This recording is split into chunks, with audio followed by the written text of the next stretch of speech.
Matagumpay nga po mga idol, natapos ng Lakers ang kanilang kampanya sa Summer League matapos sila ditong magkaroon ng kahit papanong winning streak sa kanilang huling tatlong laro. Ngunit base nga sa inilabas na balita, meron nga pong ilang mga players ang Lakers ang nagsabi frustrated nga daw sila sa trato na ibinibigay sa kanilang kakampi na si Bronny James. Wala nga daw unity o pagkakaisa ang kanilang lineup since marami nga po sa kanila ang naniniwala na hindi deserve ni Bronny James ang trato sa kanya sa pagiging star player. May isa pa nga dito ang nagsabi, sobra nga daw nagagalit sa kanilang team gayong hindi nga siya nito ginamit sa ilang mga best situation o ilang mga ginagawa nilang plays since mas gusto nga ng Lakers na maipakita ang skills ni Bronny James. Kaya dyan na nga nagsimula ang tensyon sa pagitan ng kanilang mga batang player, pero kahit anuman nga pong inggit o reklamo ng mga hindi pinangalanang player na ito ng Lakers, wala rin naman sila ditong magagawa since anak nga ito ng kanilang superstar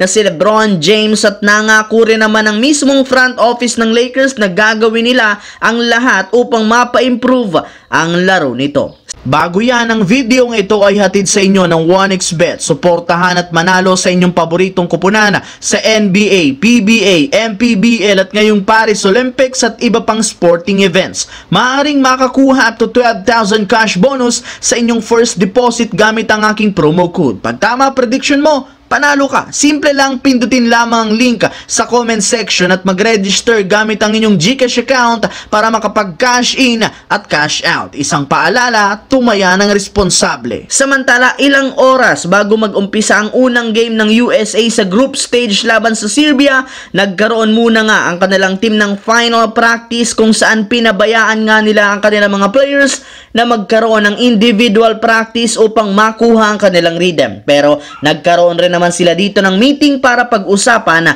ang gagawing estratehiya. Sa ngayon, wala pa rin namang ibinubulgar si Coach Steve Kerr kung sino-sino ang magiging parte ng official starting lineup. Sadyang nagpahiwatig na rin naman ito na kasama pa rin sina LeBron, Stephen Curry at Joel Embiid. Yes mga idol, hindi makasama dito si Anthony Davis sa first 5 gaya ng hinihiling ng mga fans. Ngunit huwag naman nga daw mag-alala dahil mismong si Steve Kerr na ang nagsabi ipagsasama-sama niya sina LeBron, Davis at Stephen Curry sa crucial moments o minuto sa kanilang laban. Sa madaling salita, silang tatlo ang pasok na agad sa gagamiting closing lineup ng Team USA. Sa kabilang banda, kahit anuman nga pong gawin ng Utah Jazz para ma-trade si Lauri Markkanen, bigo pa rin naman silang maisakatuparan ito. May ilan na rin naman nga sana mga teams ang sumubok na makipag-trade sa kanya kagaya ng Warriors, Lakers at Spurs. Ngunit sa kasamaang palad, lahat ito nag-back out dahil sa napakalaking kapalit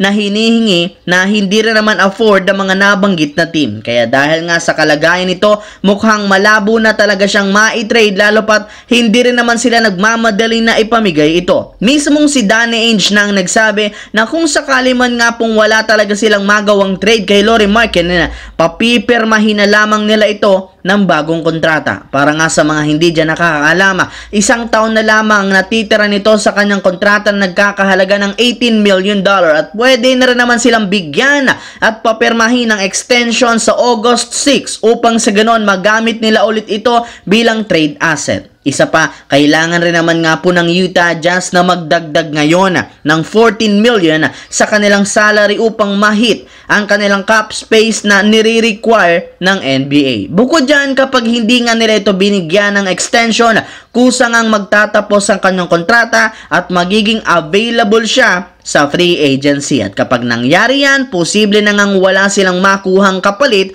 ni Lauri Markkanen. So yun lamang mga idol ang ating bagong video na ating pinag-usapan ngayon dito. Once again, this is your J-Zone TV. Huwag kalimutang mag-like, mag-subscribe, pindutin ang notification bell sa aking channel para lagi kayo maging updated sa mga nangyayari sa NBA. I-follow nyo na at i-like ang ating Facebook page, J-Zone TV.